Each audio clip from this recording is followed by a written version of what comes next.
selamat pagi. Saya ucapkan kepada semua hadirin. Saya Nurdiana Safia binti Anwar dari kelas Pra-Inovatif. Umur saya 6 tahun. Tajuk cerita saya ialah Anak dengan Buaya. Di dalam sebuah hutan terdapat seekor anak yang cantik. Bulunya lebat dan lembut. Giginya rapi dan putih berseri. Binatang-binatang lain selalu memuji kecantikan gigi anak itu. Lama-kelamaan, anak itu semakin sombong.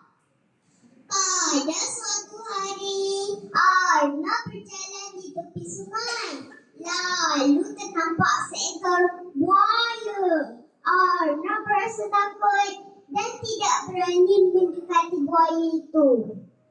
Hai Arnab, cantik sungguh gigi kamu. Kalau gigi aku cantik juga begitu, pasti aku boleh menjadi raja di laut, kata buaya itu. Arnab merasa gembira mendengar pujian itu. Bagaimana kamu menjaga kecantikan gigi kamu itu?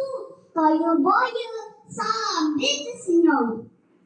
Arnab berkata, kamu mesti banyak makan sayur-sayuran dan jangan makan daging. Kemudian buaya menganggarkan mulutnya. Bolehkah kamu tolong periksa gigiku? Arnab pun menghampiri buaya untuk memeriksanya. Tanpa berlemah, buaya terus menutup mulutnya lalu menelan Arnab itu. Tamatlah riwayat Arnab yang bergigi cantik. Tetapi pendek akal itu. Pengajaran di sini, kawan-kawan, janganlah kita sekali-kali percaya dan terima kata-kata pujian orang asing. Bersyukurlah dengan setiap anugerah yang Tuhan berikan. Sekian dan terima kasih. Assalamualaikum warahmatullahi wabarakatuh. Terima kasih ucapkan kepada adik Nurdiana Safia binti Anwar atas persembahan yang begitu menarik itu tadi.